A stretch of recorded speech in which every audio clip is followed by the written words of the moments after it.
Depois de milhões em destruição ao patrimônio público e uma verdadeira injeção de adrenalina, ao fim de resgate só nos resta uma pergunta: como esse cara conseguiu fazer tudo isso praticamente sozinho?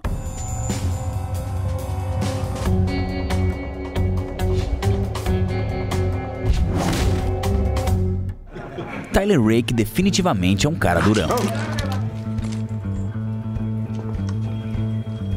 Do tipo que salta de um desfiladeiro sem pensar duas vezes,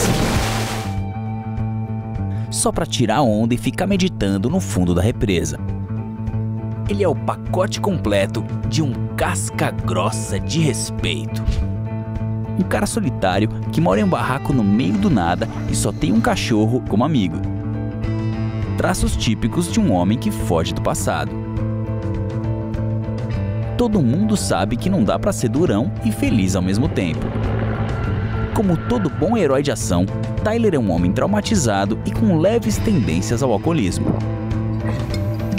Eu sei, cara, tem certas coisas que não conseguimos nos vingar. Vida é traiçoeira. Vai ver, é isso que move a violência de Tyler. Cada um de seus golpes fatais é apenas uma forma de tentar trazer seu filho de volta, travando uma eterna luta contra o destino. O que também explica seu afeto por crianças e adolescentes. Ah, que homem sensível! Falando em mortes, o resgate consegue um incrível feito de 118 fatalidades ao longo do filme. O mais impressionante disso tudo é que Tyler sozinho foi responsável por 74 das 118 mortes. Que máquina! Desculpe, Stallone, nós temos um novo xerife na cidade. Mas como um homem só conseguiu fazer tanta coisa? Tudo bem que ele até tem alguma ajuda no começo, com toda uma equipe de reforço e tudo mais. Mas convenhamos, ele fez quase tudo sozinho. Vem cá, você sabia que um mercenário pode faturar até 1 milhão por ano? Não me pergunte como é que eu sei disso. E temos pelo menos 4 mercenários atuantes nessa equipe. Além desses dois aí que estão numa boa, relaxando, os 2 líderes da missão devem rechear bem os bolsos com isso tudo. Todos eles carregam equipamento tático completo, que inclui granadas, armas, coletes e outros periféricos. Além disso, a equipe possui 4 TIs de ponta e pelo menos 4 computadores militares de última geração. Sem contar os diversos carros, uma balsa e até um helicóptero militar. E também tem a passagem de avião e a estadia para essa galera toda. Bem, acho que já deu para entender, né? Uma verdadeira pechincha. Falando em equipe, não podemos esquecer da ilustre presença de um antigo cliente, Jim Hopper. Parece que a estadia na Rússia foi apenas momentânea.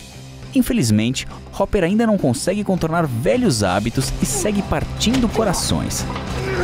Poxa, Hopper, você não aprendeu nada, né? Mas Tyler não é o tipo do cara que precisa de equipe ou de amigos. Não, senhor. Eu analisei cada uma de suas características principais e finalmente descobri como ele conseguiu ser essa arma de destruição em massa.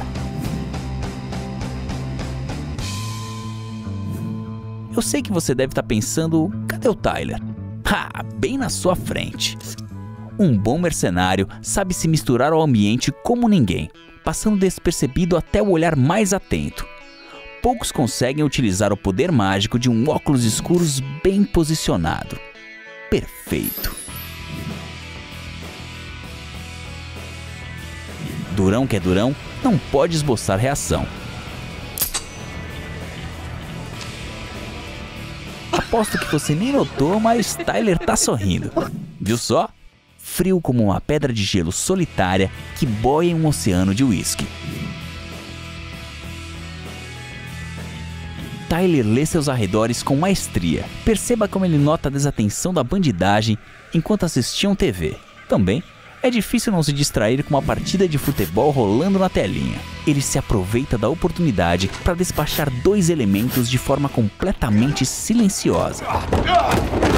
Furtivo como um gato. Observe a velocidade com que Tyler elimina seus alvos, não oferecendo nenhum vestígio de chance. Tá certo que esse pessoal parece não saber muito bem como utilizar uma arma, mas eles sabem jogar sujo. Nem mesmo um ninja furtivo conseguem surpreender o sempre atento Tyler. Sem armas, melhor ainda, quando você é um cara que consegue fazer isso. Ou isso. E principalmente isso. Usar uma arma de fogo é até um tipo de desvantagem. Tyler também é ótimo com utensílios domésticos e de jardinagem. Viram a importância de se manter um ambiente de trabalho sempre seguro?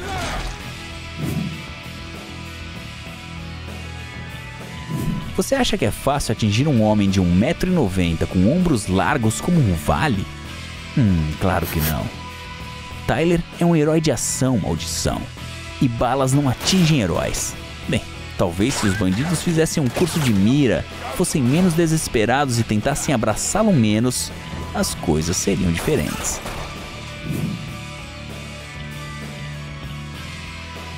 Todo mundo sabe que homens como Tyler não se machucam de verdade, apenas ficam mais sujos.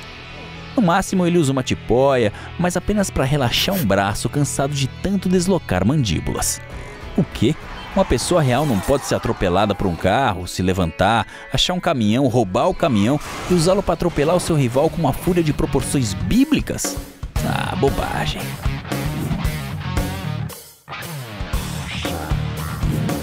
Olha a tranquilidade com que nosso herói despacha seus inimigos. É bonito ver uma pessoa em seu ambiente natural. Fantástico. Pra mim, tá mais do que explicado como Tyler conseguiu o feito de destruir metade da força policial em uma cidade como se tivesse uma fase de um jogo de fliperama. Ele é um verdadeiro ícone entre os brucutus, do tipo que só para quando a missão termina. Uma nova entidade dos filmes de ação surge na Netflix. Só uma coisa ainda não faz sentido. Quem é esse esquilo? E o que ele esconde? Melhor deixar isso para outra investigação.